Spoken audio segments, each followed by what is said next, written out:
Príbehy absolventov, skúsenosti z praxe a vysokoškolského štúdia, pohľady zamestnávateľov a trendy pracovného trhu budúcnosti. Aj o tom bola 4. študentská konferencia SOSTY, ktorá sa uskutočnila 7. februára 2025 v konferenčnej sále Aquacity Poprad.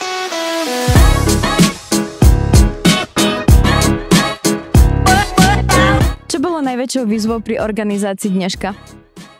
Tak asi by som zaradila tam samotnú prípravu celého toho, že či už tie sedenia, ako sme mali dať tých žiakov dokopy a celé to pripraviť si to, nájsť taký ten plán, že kto sa bude striedať kedy, bol nás vlastne 9, ktoré to celé organizujeme s pani Oštejkou.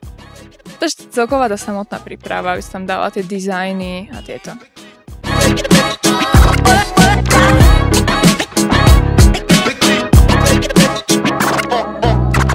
Pomohla ti dnešná konferencia pri rozhodovaní sa o svojej budúcnosti? Určite áno, hlavne to, čo povedali advokáti. Čo ťa na konferencii najviac zaujalo alebo inšpirovalo? Najviac ma inšpiroval pán Adam Kacvinský, ktorý pracuje v sfére online marketingu.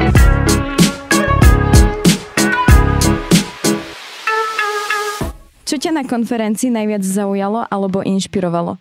Mňa najviac zaujal Adam Kacvinský a to, ako cestuje po svete. Mne sa veľmi páčilo to, ako vlastne študenti, ktorí prišli na vysoké školy, tak naozaj vedeli, čo mali robiť a boli 2 kroky vopred pred ostatnými študentmi. Čiže to mi dalo takú inšpiráciu toho, že tá výška možno nebude zlý nápad a nebude až taká ťažká, ako všetci hovoria. Pomohla ti dnešná konferencia pri rozhodovaní sa o svojej budúcnosti? Mne určite áno. Určite áno, najmä kvôli vlastne osobným skúsenostiam našich bývalých žiakov, keď som videla, že kde všade sa dostali študenti a absolventi SOSTY, tak som zistila, že naozaj sa vieme dostať na vysoké pozície aj bez vysokej školy, aj s vysokou školou.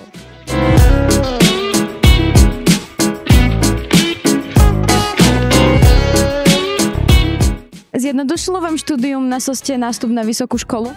Určite áno, vzhľadom na to, že tie predmety, ktoré sme študovali už na SOSTE, sú častokrát aj na vysokej škole, tak určite to pomôže, dá to taký boost tomu človeku, že už nezačína úplne od nuly. Čo by ste poradili súčasným študentom našej školy? Aby študovali pilne ďalej, nezaspali v tom, že skončil som strednú školu, je to všetko super, idem si užívať na vysokú školu, aby naďalej na sebe makali, využili všetky príležitosti, ktoré majú už aj na strednej škole a potom to zúročili na vysokej škole a následne ďalej v živote.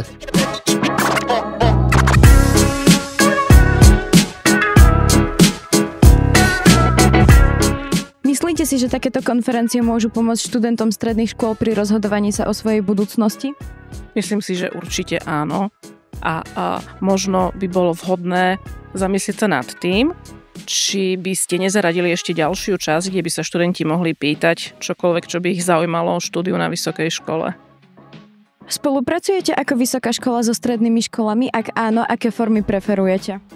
Spolupracujeme so strednými školami rôzne, napríklad ponúkame prednášky na vybrané témy, alebo sa chodíme so študentmi rozprávať práve o možnostiach štúdia na vysokej škole a veľmi často tá spolupráca vyzerá aj tak, že s nami chodia na tie stredné školy ich absolventi, ktorí sú našimi študentmi.